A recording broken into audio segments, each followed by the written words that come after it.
El Segundo was a town that was created early 1900s by Standard Oil. They came here to create a refinery, the second one in the state. It's definitely a worker town, a blue-collar working town. We always took pride in industry, and just a hidden little area in the South Bay. A city that you can't walk across the street and be in another city. It's surrounded by industry. When people drive around El Segundo, you don't drive through it. So it's a nice area to grow up and be creative.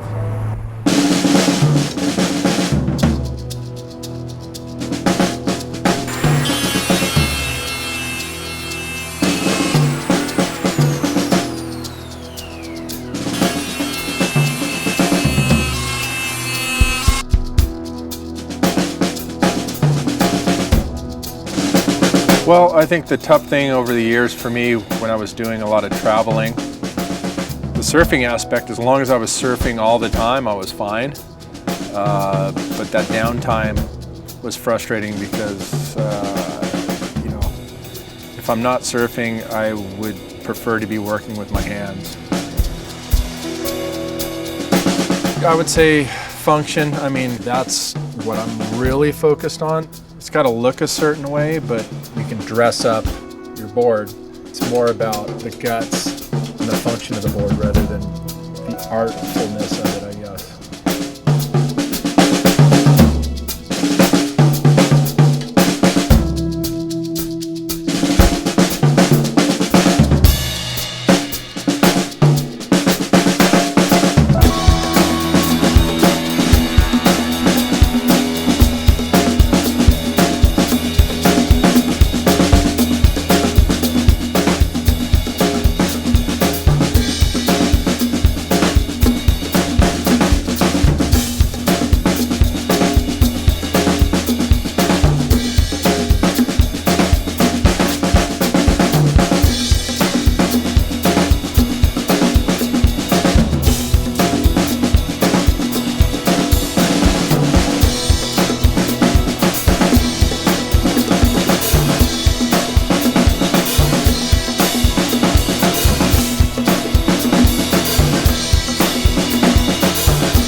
Very get-go and building your first surfboard, you're creating feedback for yourself, so you want to apply that feedback.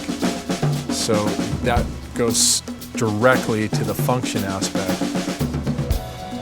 Surfer-shaper relationship as far as customer goes, I enjoy that because being able to talk a customer through certain things about how the board's going to work, and then also give them tips on how to really unlock the board's performance. And it's kind of rewarding to see them light up and go, wow, I've never heard that, or I never thought of that, but that makes total sense.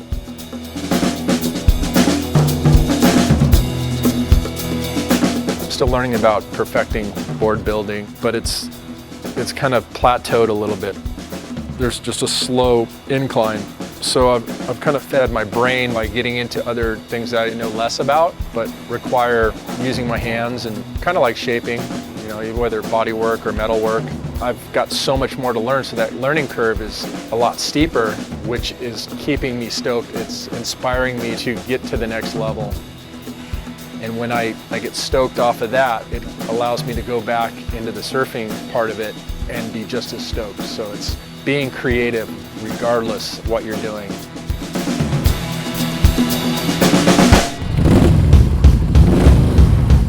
My surfing's to a certain level, and my board building skills are also to a certain level. And so I have a history and a baseline years of experience that have, get me to a certain point, and then it's just making these modifications, these little tweaks.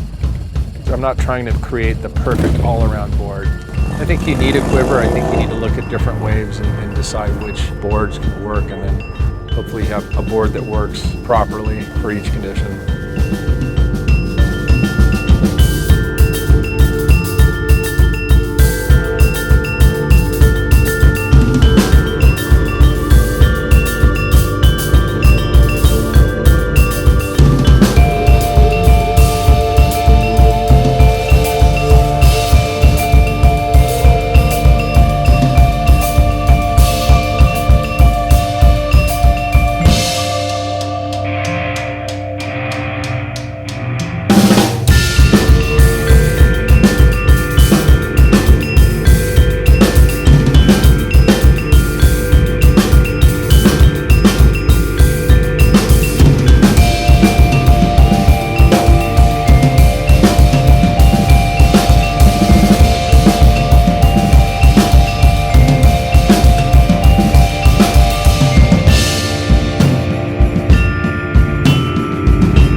Surfing's fun, and there's different levels of ability. You don't worry about anybody else. You don't worry about what somebody else is riding, or you just do your own thing, and that's what surfing is anyway. It's an individual activity, and your feeling is your feeling, your vision is your vision, and as long as you focus on that, then you're golden.